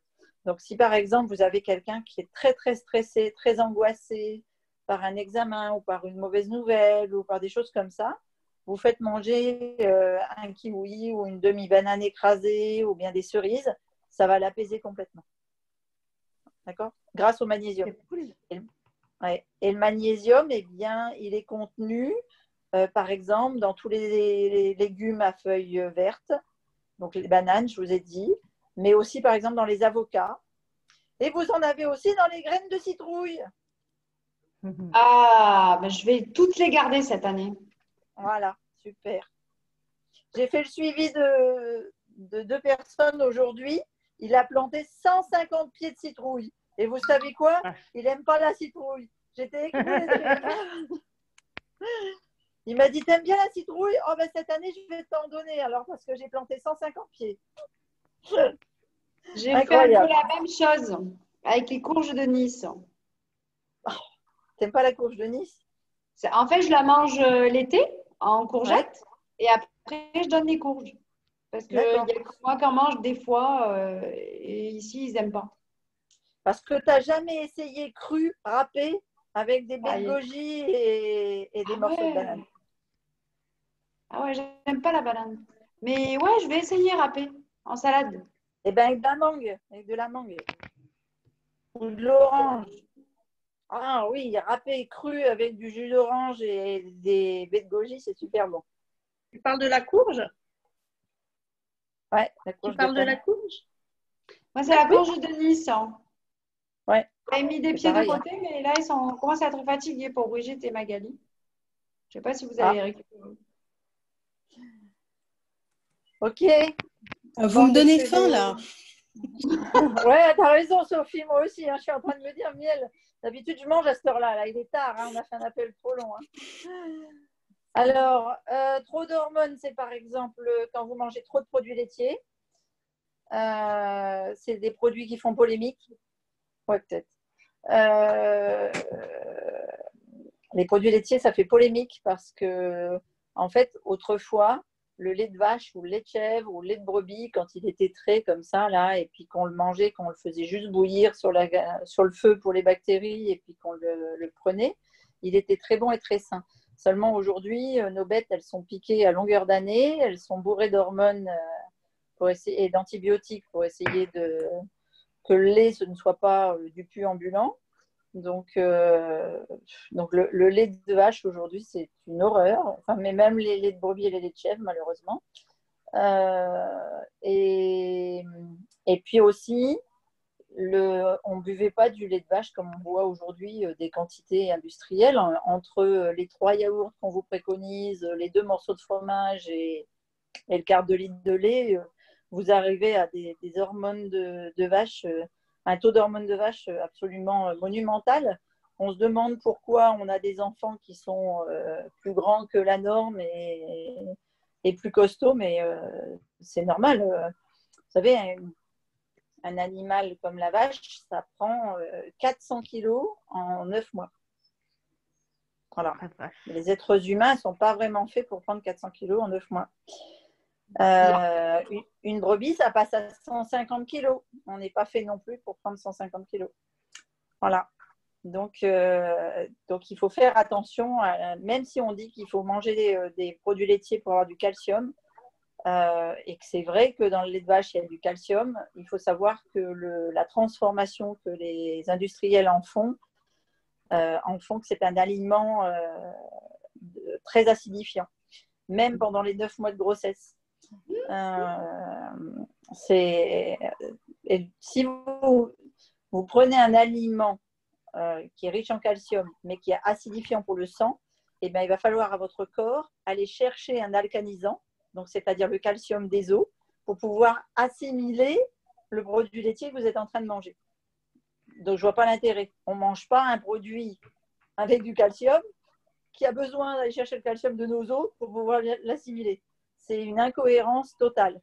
Si vous prenez des laits d'amande ou des laits d'avoine ou des laits le lait de noisette, etc., qui sont naturellement riches en calcium et qui ne sont pas acidifiants parce que c'est des boissons basiques, eh bien, vous allez totalement les digérer. Donc, du coup, là, vous fixerez le calcium. Et alors, si vous voulez un petit truc, pour fixer le calcium, il faut prendre de la vitamine C. Donc, si vous associez kiwi, banane et graines de sésame, vous allez consommer à peu près 12 fois plus de calcium que si vous buvez un verre de lait ou si vous mangez 2 yaourts. Si vous prenez un verre de lait d'amande, que vous buvez un verre d'eau le matin avec de l'aloe vera et du jus de citron, vous allez fixer 7 fois plus le calcium que si vous mangez un yaourt. Voilà. Et puis après, si vous voulez manger du calcium à travers des produits laitiers, vous avez des produits laitiers qui ne sont pas acidifiants pour le corps parce qu'ils sont lactofermentés naturellement. C'est la faisselle, tout ce qui est faisselle. Alors, surtout, prenez pas le petit lait qui est à l'intérieur parce que lui est acidifiant. Juste la faisselle égouttée. Et certains fromages frais de chèvre ou de brebis. Voilà. Sinon, le reste, c'est pas la peine. Après, il y a d'autres produits qui qui vous empêche d'avoir un bon transit intestinal, c'est le sucre raffiné qui provoque vraiment une déperdition de votre système bactérien intestinal. C'est vrai. Et puis, on affecte la glycémie. Donc, c'est vraiment une très, très mauvaise habitude par rapport au sommeil de manger des choses avec du sucre raffiné le soir. L'alcool, pas d'alcool le soir, c'est pareil. Il n'y a rien de mal à prendre un verre de vin ou un cocktail de temps en temps, pourquoi pas, mais éviter de le faire tous les jours et éviter le soir. Voilà. Ensuite,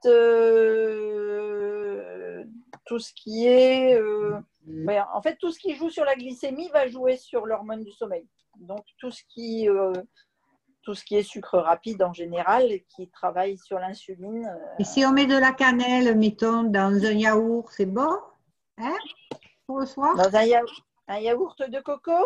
Bon. Un yaourt de brebis, moi, souvent, je prends. Elle a dit pareil, tu ne dois pas manger du yaourt de brebis. Avec la cannelle. Tu prends ça et tu jettes de ton frigo. Mais la cannelle, ça va t'aider à réguler ton insuline. Ça ne va pas t'aider à fixer ton calcium sur ta mélatonine. D'accord? D'accord. Voilà. Il y a autre chose aussi qui joue sur les glandes surrénales, c'est l'expresso. La caféine stimule les glandes surrénales. Et donc, elles vont aider à fabriquer du cortisol et de l'adrénaline. Donc ça, c'est bien, un coup de temps en temps, mais au quotidien, c'est pas bon. Voilà, je préfère que vous fonciez sur les légumes verts et les agrumes. Parce que la vitamine C, elle a une action favorable sur le taux de cortisol. Le prochain qui me demande du café, j'y sors une salade verte. Tu peux sortir une salade de chicorée. Ah, tout à l'heure, on a parlé de la glande thyroïde. L'huile de coco, c'est une excellente huile de cuisson parce qu'elle fournit à la glande thyroïde ce qu'on appelle des acides gras à chaîne moyenne qui sont indispensables à son bon fonctionnement. Ah. Voilà, donc ça aide quand tu as des problèmes de thyroïde. Et puis après, tu as les oméga 3 qui font baisser le taux de cortisol. C'est pour ça qu'on dit que les oméga 3, c'est bon pour l'humeur. Donc, vous en trouvez dans le saumon, dans le lait d'amande.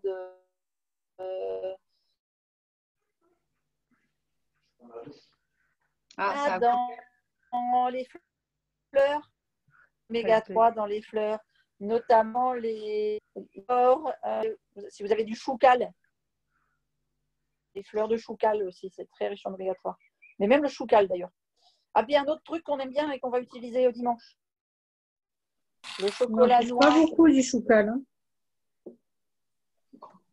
Vous n'en trouvez pas beaucoup? Moi, j'en ai plein le jardin. Ça donne des quantités industrielles. Ah ouais? J'essaye de…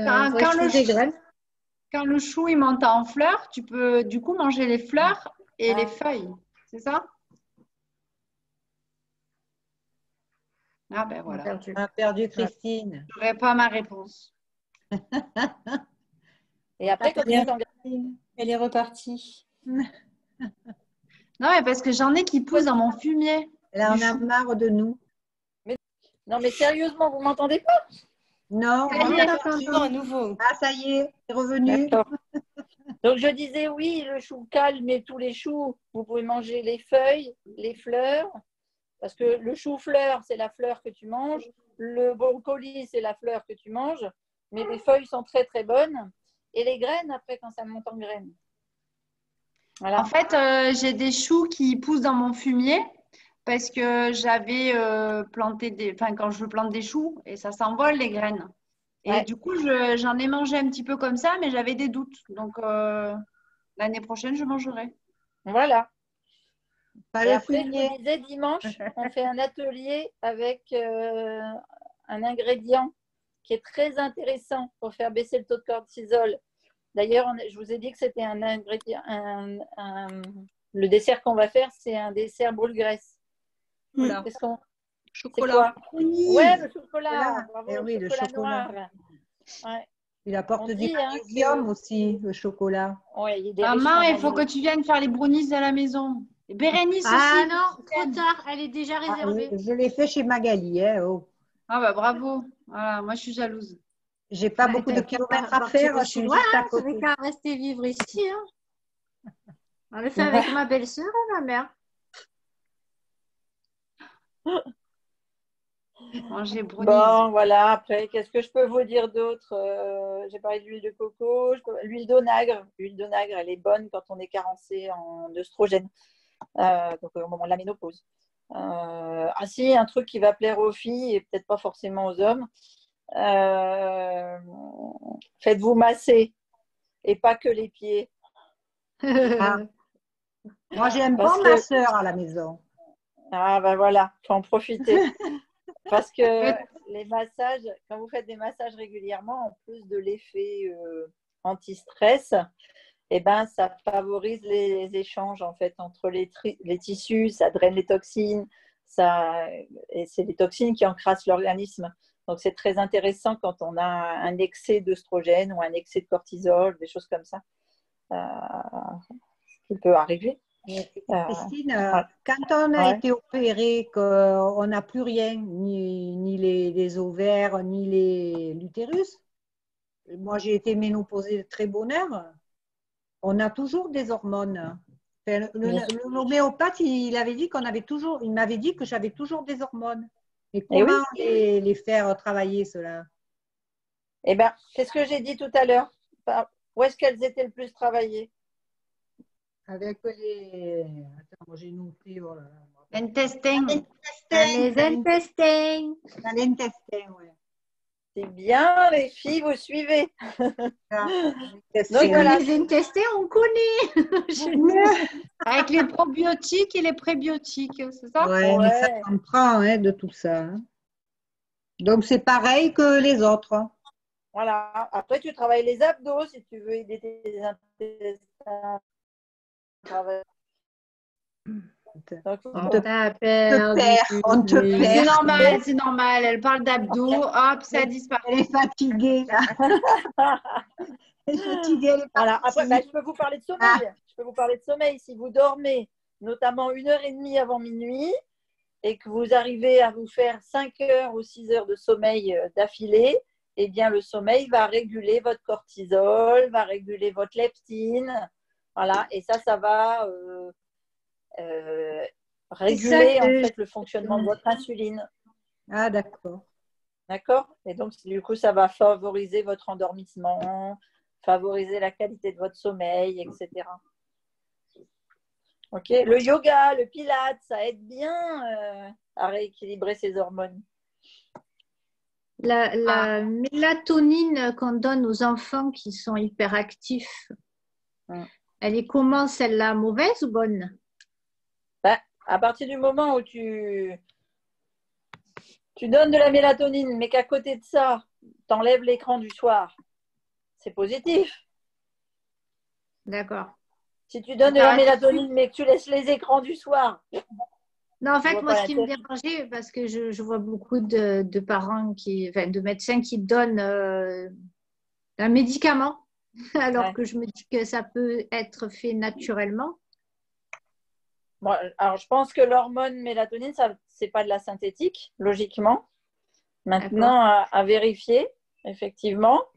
Mais tu as par exemple des lumières bleues qui favorisent ta création de mélatonine toi-même. Et puis, tu as des aliments. Donne-lui des fraises, ce sera meilleur.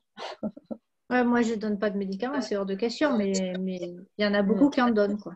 Ah, mais il y a la petite sur l'appel. Myrtille. Oui. Myrtille, elle prend de la mélatonine le soir? Ouais. Elle donne elle prend un médicament, on ne sait pas lequel, mais elle prend un médicament, elle m'a dit ce matin. Oui, mais en général, c'est la mélatonine qui donne aux hyperactifs. Ben, ça peut être aussi comment ça s'appelle ce truc-là, la Ritaline. Ah, la Ritaline. Tu crois qu'elle est sous Ritaline? Je sais pas du tout, elle a pas dit ce que c'était. Elle ne sait pas ce que c'est. Par contre, ce matin, elle était hyper excitée. Hein. Elle a dit qu'elle n'avait pas pris son médicament pour ce matin, elle dit. Ouais, mais c'est l'alimentation qu'il faut réguler là. Ah oui, elle a mangé des Oreos. On y a dit le sucre. On lui a dit. Et comment éviter l'hormone de croissance? Faut pas l'éviter, il faut la booster. Plus tu as d'hormones de croissance, plus tu fabriques du muscle. Oui, non, mais comment éviter l'hormone de croissance synthétique dont Juliette est sustentée, tu vois, et supplémentée. Oui, supplémentée, oui. Alors, parce que ça nous intéresse. Pour l'instant, oui. Parce que tout le reste, t'en as rien à foutre. Non, pas du tout. C'est juste. Jusqu'à un an, Christine, t'as parlé pour rien. Hein. Non, pas du tout. C'est juste que c'est compliqué. Alors, l'hormone de croissance, elle est intéressante parce que comment te dire ça? Elle stimule les muscles. Oui, mais pas seulement. Elle stimule pas seulement la création de cellules musculaires. Elle aussi, elle est très intéressante au niveau du transport des messagers chimiques jusqu'au cerveau. C'est-à-dire que elle a une influence sur la dopamine. Elle a une influence sur, même plus, elle a plus qu'une influence. Elle a un rôle crucial dans le désir, dans l'optimisme, dans le niveau des hormones sexuelles comme la testostérone, etc. Donc, quand on est déficient en hormones de croissance, il faut absolument qu'on équilibre ça par l'alimentation, mais aussi par une hormone médicament. Alors, ce n'est pas systématique, je suis d'accord. L'alimentation va pouvoir réguler la fabrication de cette hormone naturelle, mais par contre, il faut donner au corps 9 mois pour recréer, pour que ces glandes qui ont été fatiguées en fait à cause de ta maladie, Juliette, reprennent le dessus et se retravaillent correctement.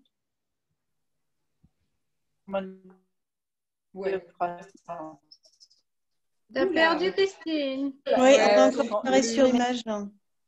Oh zut. Et je parle et vous ne m'entendez pas. Pas toujours, ouais. Ça va de temps en temps. Des fois, on a des pauses. Bon, ouais, mais c'est parce que je parle trop. Hein. Vous allez toujours Tu fatigues les ondes. Ouais, c'est ça. Bon, la pause apéro. Est-ce que vous m'avez perdu? Il va falloir 9 mois pour de bons aliments pour commencer à diminuer l'hormone de croissance. Voilà ce que j'ai retenu. Synthétique, voilà. Mais que ton corps fabrique lui-même l'hormone de croissance. Donc, il faut savoir que voilà, quelqu'un qui n'est pas malade fabrique de l'hormone de croissance naturellement jusqu'à 35 ans. D'accord? Après, si tu ne fais pas de sport, ça chute vertigineusement. C'est pour ça que tu prends du poids de 35 à 40 ans. Et puis après, au-delà de 40 ans. Si tu te mets au sport, tu continues, notamment la testostérone. Le corps humain, quand il a des glandes qui sont dysfonctionnantes, ou même que dans le cas de la thyroïde, où des fois on est obligé d'enlever complètement la thyroïde, et donc du coup qui ne va plus pouvoir fabriquer ces hormones, il faut savoir que alors on a dit qu'on ferait un appel là-dessus, mais la psyché énergétique est capable de recréer ces hormones, tous ces organes, etc., dans d'autres glandes. C'est-à-dire que si tu nous donnes les bons nutriments pour fabriquer les cellules correctement, la psyché énergétique du corps est capable de refaire fonctionner un organe, de refabriquer une hormone en partant d'une autre glande si elle est déficiente ou si elle ne fonctionne plus, ou de fabriquer tout ce qui est hormonal, etc., au niveau intestinal. Que je fabrique pas naturellement, que je fabrique naturellement, mais pas assez. Oui, c'est ça. Voilà, c'est ça. D'accord? Donc, toi, tu n'es pas totalement déficiente. Donc, ça va être beaucoup plus facile. Ça va être beaucoup plus facile. Oui, parce que regarde, Juliette, tu n'aurais pas perdu de poids là pendant ce mois. Si, tu vois, ça aurait mis 3 mois avant que tu perdes tes premiers grammes si tu avais été totalement déficiente. D'accord. Et là, en 1 mois de Formule 1, tu as perdu. Oui. Tu as pris que le petit déjeuner? Ouais. Non. Non, pas que le petit déjeuner. Juliette prend… elle fait un petit peu de sport, mais elle prend à peu près 2 à 3 checks par jour. Et combien de repas? Pardon? Et combien de repas? 4. Petit déjeuner, déjeuner, goûter, dîner. D'accord. Du coup, tu manges un bon repas le midi, c'est ça? Oui, c'est ça. Et des fois, le soir. Un petit, léger le soir, plutôt du cru, voilà, pas trop de cuit. Et le soir, souvent, on se faisait des fruits et Christine nous a dit que ce n'était pas une bonne idée. Donc, voilà, on a arrêté ça et Juliette mange les fruits plus à 4 heures. Voilà. Ou le matin. Voilà, purée de fruits le matin, purée de banane et des fruits à 4 heures. Voilà. Alors, par exemple, à 4 heures, là, c'était purée d'abricots, 2 carrés de chocolat noir, des noisettes et des amandes. Et des framboises. Et des framboises. Super. Et tu n'as pas mis de dose de check dedans? Non. Non. D'accord. Mais tu avais pris non, parce qu'il y avait les amandes. Ouais. Ok. Super. Alors, oui, moi je crois que j'ai fait le tour de l'appel. Il y a des questions plus précises peut-être? Non, c'est bon. Moi j'ai posé ma question. Pardon. Je t'en prie. Merci, pardon. Moi, j'ai une consommatrice qui ne prend que le F1 sans gluten à la vanille parce qu'elle a été opérée du cancer du sein et justement, elle m'a dit, moi, les produits ont l'air bien, mais avec le soja, avec tout ça, je préfère pas. Mon médecin me déconseille. Donc, tu en as parlé tout à l'heure. Est-ce que, du coup, je peux lui dire que il n'y a aucune raison et qu'elle peut prendre n'importe quel parfum de F1? Oui, bien sûr. Et alors, en fait, c'est pas sans gluten. C'est pas sans gluten, c'est sans soja. Sans soja, oui. Oui, c'est sans soja à la vanille, pardon. Oui. Alors, déjà, tu peux lui proposer chocolat blanc framboise parce qu'elle est aussi sans soja. Et puis, tu peux la mettre sur les Tridland, banane et café caramel. Donc, ça te fait 4 parfums. Tu vois? Voilà. Et puis, parce que, après, tu vois, c'est beaucoup dans le psychologique. À partir du moment où son oncologue lui a dit d'éviter tous les produits à base de soja, tu auras beau lui montrer que dans le chou vert, les haricots verts, la mâche, le cresson, etc., il y a plus de phytoestrogènes que dans le soja. Psychologiquement, son médecin a ancré une idée et elle aura du mal à en sortir. Tu vois? Donc, tu ne peux pas, toi, en tant que coach nutrition, aller travailler sur le mental de la personne. C'est un travail qu'elle doit faire, elle. C'est-à-dire que tu peux lui donner les informations et qu'elle aille se renseigner elle-même pour désancrer cette mauvaise information. Mais tu ne peux pas, toi, aller lui dire… enfin, il faut que ça vienne d'elle. Il faut vraiment que ça vienne d'elle. Okay, même si ce n'est pas une vérité, sa croyance, si elle ne va pas, elle, chercher cette vérité-là, alors après, tu peux l'orienter sur des sites de recherche, etc. Tu vois, tu peux l'orienter sur cet appel. Tu peux très bien lui envoyer l'enregistrement après, si tu veux. Ah ouais, c'est une bonne idée. Ouais, super. Bonne idée. Vous avez une question?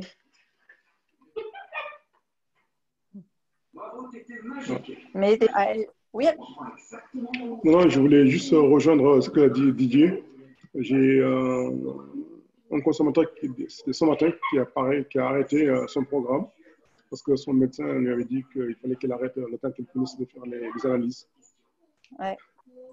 Bon, alors là, après, vous pouvez très bien demander aux oncologues ou souvent, c'est les médecins généralistes, hein, c'est très peu les oncologues, mais vous pouvez donner mes coordonnées et qu'on fasse un appel ou un message. Ça, c'est pas un souci. Vous pouvez aussi demander à votre client de m'appeler. Ça, c'est pas un souci non plus. Ça m'arrive très fréquemment de répondre aux questions des gens. Voilà, j'ai beaucoup de questions sur la DHEA, sur l'hormone de croissance, sur les hormones thyroïdiennes, sur combien de fois on m'a posé des questions sur le cholestérol et la coenzyme Q10. C'est impressionnant. Il y a peu de gens qui ont poussé leurs propres recherches et leurs propres connaissances. Moi, avec la nutrition du sport, c'est quelque chose que j'ai vraiment… Et puis le fait que je sois végétalienne, enfin d'abord végétarienne et après végétalienne et que je suive des gens dans ce domaine-là, c'est vraiment un truc qui m'a boosté. Donc j'ai vraiment fait lu, mais je ne sais pas combien d'études scientifiques américaines là-dessus. À chaque fois, je peux aller rechercher un truc pour vous donner des réponses à pas mal de choses. Quand je ne sais pas, je dis carrément aux gens que je ne sais pas. Mais sinon, on peut avoir beaucoup, beaucoup de références dans ce domaine-là. Donc, n'hésitez pas. Merci. Moi, j'avais des questions, mais après, je sais pas si… alors, du coup, je rebondis sur l'hormone de croissance.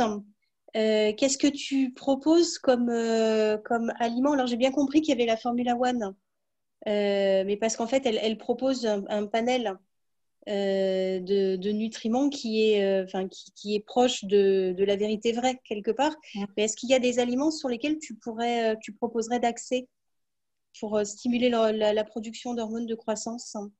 Pour les enfants, tu veux dire? Oui, pour les enfants. Alors, déjà, rien que si tu travailles sur la quantité de sucre quotidien, parce que très souvent, les enfants qui ont un taux d'hormones de croissance affaibli ou que les glandes travaillent mal, c'est parce qu'elles sont engluées par un excès d'amidon. D'accord. D'accord. Donc, très souvent, j'oriente sur une désintoxication du corps et un travail de la lymphe. Alors, ce que tu fais avec la réflexologie palmaire, ça, c'est royal. D'accord. Voilà, parce que du coup, ça va retravailler l'élimination de toutes les glues. Et puis, après, tu vas avoir une alimentation où tu vas privilégier des viandes de volaille, par exemple, où tu vas privilégier les protéines d'œufs ou des choses comme ça au petit déjeuner. Tu vois? Où tu vas travailler… C'est ce que tu appelles les protéines faibles, c'est ça? Pas faibles, non. Pas faibles. Donc, vraiment, volaille. La F1, c'est bien, non? Ouais, volaille, c'est au contraire, c'est celle où il y a le plus de… Le quoi? La F1, c'est bien, du coup, pour le petit déjeuner par rapport à ce que tu dis. Ah, la F1, oui, c'est l'idéal. De toute façon, je pense à conseiller la F1 à quelqu'un. C'est vrai que on me met souvent l'étiquette d'avoir un pot de F1 sur la tête parce que je suis toujours en train de me référer à ça, mais ça donne de tellement beaux résultats à tout le monde. Il y a un tel équilibre parfait à l'intérieur. Ça a donné des tellement beaux résultats sur moi, sur ma grand-mère, sur mes parents, sur des proches. Et puis, vraiment, c'est impressionnant, quoi. Dis-moi. Non, mais je suis d'accord, moi aussi. Ça y est, tu as des résultats? Ah ben oui, mais j'ai une espèce de patate. J'ai plus les yeux pochés le matin ou pas aux pieds. Ouais, elle nous voit maintenant. Maintenant, je vous regarde. On n'osait pas te le dire, mais on avait remarqué aussi, Sophie. Les yeux pochés, ben oui. Pourtant, j'essaie de les cacher. Hein. Je me cache derrière le chien, mais ça ne marche pas. Il est trop petit. Ils ne savent pas, le matin, on se masse les pieds, mais on n'est que des filles. Alors, je ne parle pas à Didier, ni à Amidou, ni à Adrien, ok?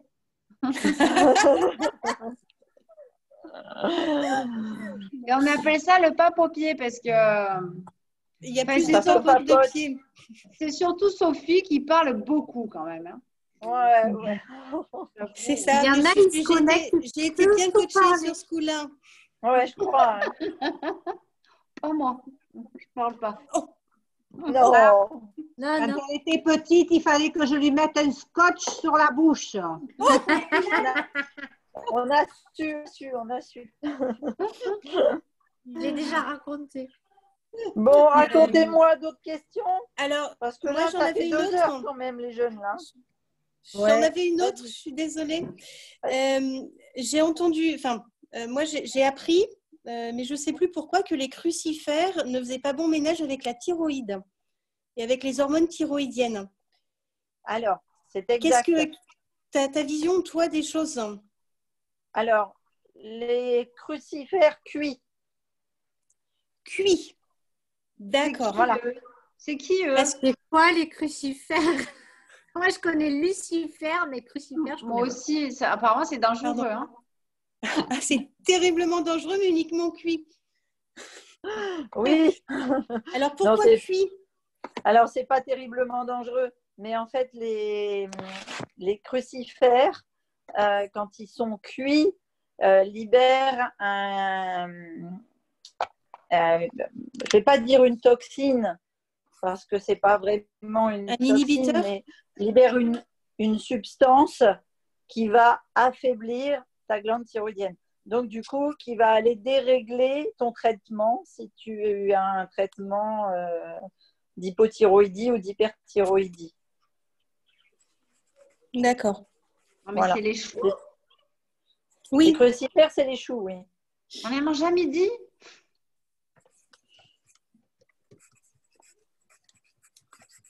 Ah ouais. Ok. Mais moi, je les aime pas cuits, comme ça, c'est réglé. Ouais. En même temps, tu n'as pas la glande thyroïde qui est détraquée. Non. Je suis parfaite, maman. Tu peux le savoir quand même. Parfaite, Bobo. En fait, si vous voulez, le chou, quand le chou cuit, eh ben, comment je peux utiliser un autre mot que inhiber? Vous comprenez le mot inhiber? Ça le stress. En fait, ça affaiblit. Ça inhibe la disponibilité de l'iode. Et tout à l'heure, j'ai dit que ça cache. Inhiber, cacher. Ouais, par exemple, ouais. Affaibli. Tout à l'heure, j'ai expliqué que quand on avait des problèmes de thyroïde, si on voulait réguler sa thyroïde, donc c'est les hormones liées à la thyroïde, il fallait favoriser les aliments riches en iode.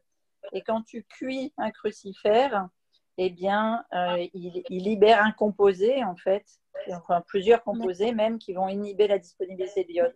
Donc, du coup, forcément, ça va jouer sur la thyroïde. D'accord. Donc, c'est pas une idée reçue, en fait. Non, c'est pas une idée reçue, tout à fait. Non, parce qu'on entend beaucoup de choses. Le soja avec les oestrogènes, on l'entend à tout bout de champ, et pour autant, t'es pas la seule à dire que c'est pas forcément l'aliment à éviter. Qui a publié l'étude disant que le soja était riche en phytoestrogènes et n'était pas bon pour les gens qui étaient cancéreux, notamment du sein ou de l'utérus? Ça doit être au moins quelqu'un qui vend quelque chose comme ça. J'ai pas de nom, mais peut-être un labo? Ouais. Un labo qui vend des hormones. Voilà, exactement. Des hormones de ménopause. Ben oui. Ah, bah voilà. Ouais. Ah, voilà. Et donc, en fait, ils ont fait une étude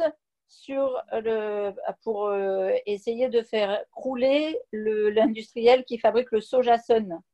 Vous savez, toutes ces productions de yaourt et de lait de soja, etc., de la marque Sojasun. D'accord. Voilà.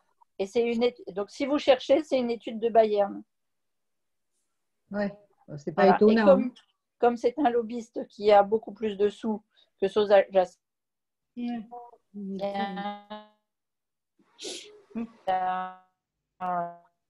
perdu. Christine est fatiguée. Médiatique derrière. Moi, j'aime bien aller chercher d'où viennent les études. On te perd, Christine, tu es fatiguée.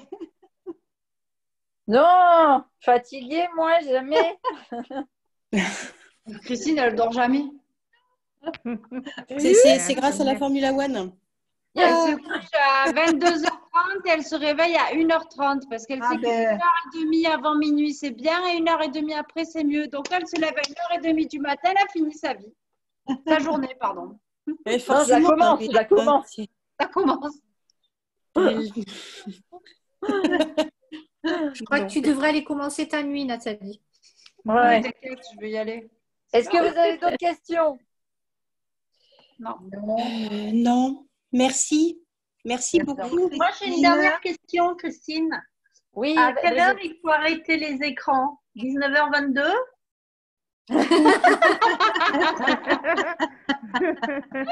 C'est ça, exactement.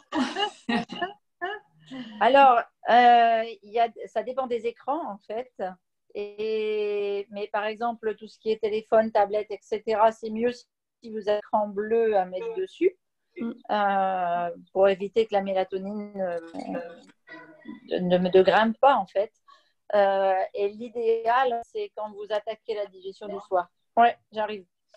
On mange? On m'a dit on mange. Oui. On vous a mangé. Merci beaucoup. Merci beaucoup. Bon appétit. Merci Christine. Gros bisous, merci. Au revoir. Merci Christine. Au revoir. À demain pour le yoga. À demain. À demain pour le yoga. Ça marche. Ciao. À demain. Bonne soirée à toutes. À 5h. Soyez sages, Attention attention. tout le monde. Attention aux Bye, écrans. Voilà, Attention aux attention aux écrans. Bon appétit.